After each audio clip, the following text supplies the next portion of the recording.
Thank you, everybody, for coming to the Aaron Torres Podcast YouTube page. If you could do me a quick favor, see that little black subscribe button at the bottom of your screen? Go ahead, click that black subscribe button. Really does help our audience grow, really does help our channel grow, really does help and mean more than you could possibly know. So go ahead, hit that little black subscribe button. Also, thank you to our presenting sponsor, Betfred Sportsbook and the Betfred Sportsbook app. Bet 50 on any game, get $250 in free bets. Thank you again to Betfred. Thank you again to you. Now, here is the video that you came here for. I do want to switch gears, and I want to follow up on a story that we have talked about quite a bit, certainly over the last couple weeks, but really it's a story of the entire spring, and that is the status of Caleb Love. Okay, so you know, our parents and our grandparents had the summer of love. That was, I think, 1969. We have the spring of love. That's 2023, because it has been an adventurous couple months for Caleb Love. By now, we all know the story. You know, was at North Carolina, Final Four, all that. This year just did not work out. And after the season, announces that he's going to transfer. Did quite a bit on that topic in April and late March when he officially announced he was leaving Carolina. Then he commits to Michigan. Then Michigan won't let him into school. And over the last couple weeks, he has been back in the portal trying to figure out his next step. Now, late last week, right before the holiday, we did get a report from Eric Bossy that we talked about very briefly.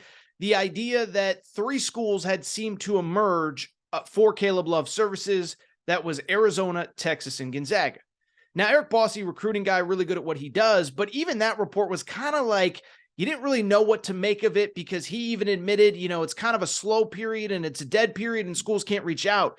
So you don't know, are those 3 serious? Is somebody else going to get in the mix? What is the timetable on all this?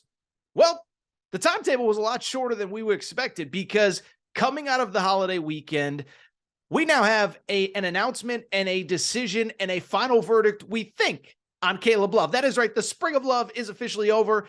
That is because on Tuesday, for the second time this offseason, Caleb Love made a commitment to, drumroll please, Caleb Love is headed to the University of Arizona. And let me just say this, okay? Let me just say this. There is not very much in sports that surprises me very much anymore, and especially in this portal world. You know, usually when something big is going to happen, you kind of have a feel a day or two before that good news might be coming, or that this guy might be going there, or this guy might be entering the portal. I bring it up to say, I'm genuinely shocked that Caleb Love and Arizona are the fit, and that Caleb Love is ultimately going to Tucson. And let me explain why. And it's not an anti-Caleb Love thing, and it's not an anti-Arizona thing. But it really boils down to what I talked about last week when the report from Eric Bossy came out. What I said at the time was, listen, I really like Tommy Lloyd, really like what he's done, but you look at the pieces that Arizona has, I don't know that Caleb Love is the perfect fit. You have your on-ball point guard, if you will. Now, I know Tommy Lloyd's system, there's not like a point guard. It's not 1984 anymore. You have multiple ball handlers, all that stuff. But you assume Kylan Boswell as a true sophomore, one of the youngest players in college basketball last year. You assume that Kylan Boswell in 2023, 2024 is going to be your starting point guard. But then also a few weeks ago, you added Jaden Bradley, former McDonald's All-American, about 6'3", super quick, super good with the ball, great at attacking the rim, but not a great three-point shooter, 31% as a freshman at Alabama last year. Well, let me ask you a question. If I told you 6'2", 6'3", 6'4", not a great three-point shooter, great at attacking the rim, who does that kind of sound like? I said it was Jaden Bradley, but that also kind of sounds like Caleb Love. And so that's just why I didn't necessarily believe the fit. 3 smaller guards, so that could be a liability defensively. 2 of them aren't great three-point shooters. And let's be blunt, I don't think any of those guys are coming off the bench. Kylan Boswell, he was given the keys when Kirk Riesa left this team. On top of that, you have Caleb Love, Jaden Bradley. They didn't transfer to come off the bench somewhere. So all 3 are going to play. All 3 are probably going to start. And I didn't love the fit at first glance. What I can tell you, though, is that as time has gone on, as I've thought about it a little bit more, I'm here to tell you, I think I like this fit more than I was expecting. And it might not even necessarily be for the reasons that you think. First off, one of the reasons I like it, to me, it feels very obvious. I don't think Tommy Lloyd makes this decision to recruit Caleb Love. I believe Caleb Love came in for a visit over the weekend. I could be mistaken on that. I don't believe he recruits him, brings him in for a visit, and ultimately takes a commitment without the sign-off of the other two, Boswell and Bradley. Boswell I actually saw on Instagram, kind of did the welcome to Tucson, baby, let's run this thing post on Instagram. So Boswell is clearly signed off, and I don't think you recruit Caleb Love if it's going to upset Jaden Bradley, because the worst case scenario is you piss the guy off, he re-enters the portal, and then you might end up with neither of them. So on the one hand, my hunch is both of those guys not only knew, but were accepting and happy to bring Caleb Love into the fold. And I'll also say this. I do wonder if there's probably some understanding from Caleb Love, like, I got to get this right and I got to fall in line here. Because that's the thing with Caleb Love, right? At his absolute best, we have seen him.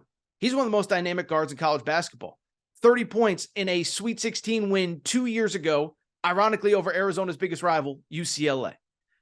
Later on in the tournament, 28 points to eliminate Coach K and send him into retirement in the 2022 Final Four in New Orleans. And so I bring that up to very simply say, at his best, he's awesome. Now, we also saw the worst this year, 29% shooting from three, too many turnovers, bad shots. But my hunch is Tommy Lloyd and his staff probably made it pretty clear, hey, you're going to have to fall in line here, and here's why. It's because a couple things. One, it's kind of his last chance, right? You were a McDonald's All-American. You thought you were going to be a one and done at Carolina. Then you have success. Then you come back. Then it's a failure. You're going into your fourth year of college basketball. Going into your fourth year of college basketball, this is your second transfer destination of the offseason. If you don't do what we tell you to do, if you don't fall in line, there's no, nobody is giving Caleb Love a fourth or fifth chance. Now, somebody will, in theory, he could play another year of college basketball. But at that point, nobody's taking you seriously as an NBA prospect, as a pro prospect, as a guy that has a future in big-time basketball. And so my hunch is that Tommy Lloyd probably sat him down and said, look, we want you, but it's got to be within the flow and the context of what we do. And so if you're getting some version of a humbled Caleb Love, you know what that says to me? Arizona might have the most dynamic backcourt of college basketball next year. Now, there might be more talented ones, certainly ones that shoot the ball better. But you talk about a backcourt with three guys that I think on any given night can get you 20. Three guys on any given night can just attack the rim, get to the rim, super athletic, super dynamic. Arizona's going to be really fun to watch. And if it clicks, they're going to be really good to watch. And it is worth noting, this was one thing that Arizona, I don't know about publicly, but certainly privately, wanted to improve on from last year's roster. They liked Kirk Risa, great player, all that. But it was kind of is he athletic enough? Is he really the kind of guy that can get you buckets in big games? We talked about it when Kirk Risa was in the portal. Great stats overall, but in the biggest games against the best competition, he often struggled. Caleb Love's the opposite. Isn't always great every night, but has proven that he can play his best against elite competition. And again, I think Jaden Bradley is going to be really good as well. Last thought on this commitment. How about our boy Tommy Lloyd? So I was thinking about this. I tweeted it. Our buddy John Rothstein. I think John's great. John, I'm not saying I'm super close with him, but I like him. We text here and there. John Rothstein says, we sleep in May. Not Tommy Lloyd, baby. Tommy Lloyd is Mr. May. Because you look at this roster coming into the month of May. I'll be blunt. The first month of the offseason, there wasn't much to get excited about. I went back and looked it up. My April 18th top 25 update. Arizona basically fell almost out of the top 25 completely. That was after Kirk Risa transferred. That was after their best player, Azuolas Tubelis, announced he's going pro and won't come back. And Pelle Larsson, who will probably be the sixth man next year, was testing the NBA draft waters. I bring it up because going into May, there was a lot of consternation with Arizona's program and Arizona's fan base. Well, fast forward and guess what? This is what Tommy Lloyd did in the month of May. Added Jaden Bradley, former McDonald's All-American, who I think is going to be really good at Arizona. Added Keyshawn Johnson, who we've discussed many times, super athletic, 6'9", two-way player, all that good stuff. Added 3 international high school players who I believe will be there and create depth in this program for years to come. And oh, by the way, you just added Caleb Love, who at his best is one of the most dynamic players in college basketball. So I can't promise it'll work. I do worry a little bit about the three-point shooting, but you talk about a roster upgrade over the last 5 or so weeks. Credit to Tommy Lloyd at Arizona, baby, because they have made major moves, and they are maybe the most interesting team in college basketball in 2023, 2024. By the way, fun fact, you know who Arizona plays November 10th, the first week of the college basketball season? Oh, they play at Duke. So Duke fans, you thought you're getting rid of Caleb Love? Think again. Caleb Love to Cameron Indoor Arena as a member of the Arizona Wildcats.